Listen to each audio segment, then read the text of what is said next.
Saya tengok dalam seminggu dua ni kan saya tak main TikTok sebab saya sibuk membaca buku. Buku tu tebal ni. Tapi adalah orang mainkan balik video-video lama saya. Itu bila video 2 bulan saya kot berkenaan saya cakap yang nak pergi ambil minyak pakai IC tu kan.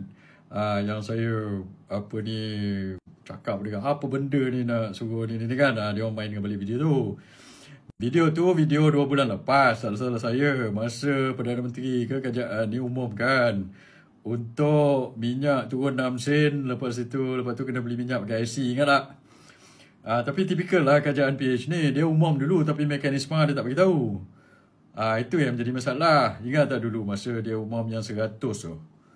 Lepas tu saya tanya 100 tu macam mana masuk duit dalam IC ke? Ataupun bagi cash ke macam mana ke, nak pergi mekanisme apa. So kita kena speculate pula mekanisme tu apa. Kerajaan sekarang ni dia umum, lepas tu dia tak bagi tahu, ataupun dia umum dulu lepas itu dia pun tak apa orang kata tak fikir, tak think it through macam mana nak buat.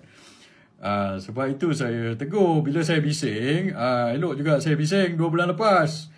So bila kita ni bising, barulah kerajaan ini ambil tindakan inilah untuk pastikan benda itu bila dia roll out tak menjadi masalah. Ini nak roll out 29 ke 30 hari bulan ni.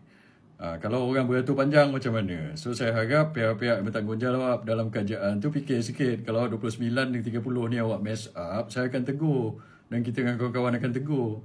Kenapa pentingnya kita atau pembangkang macam saya, dan walaupun saya tak ada parti sebebas, untuk menegur ni supaya kamu orang ni buat kerja betul sikit.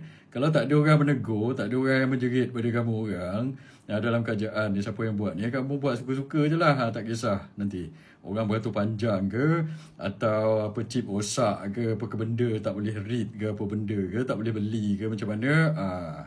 So kadang-kadang dalam hal ini kita kena semak imbang sikit. So kalau kita menegur, mengkritik tu, kamu jangan koyak lah. Ini semua untuk improve atau tambah baik perkhidmatan awam. So elok juga saya menegur 2 bulan lepas. So kamu dalam kepala kamu tu, bila kamu nak buat macam ni, kamu fikir sikit.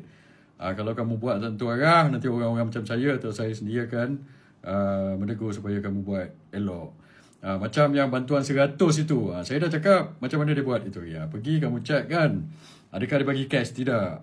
So itu hari ada ramai orang komplain beratur panjang. Lepas tu banyak barang tak boleh nak beli. Yang boleh beli cuma barang-barang apa, barang kering lah, apa barang basah. Banyak barang basah tak boleh beli, ada sesuatu barang je boleh beli. So sebab itu saya cakap, bila kita menegur, bila saya menegur itu, it is for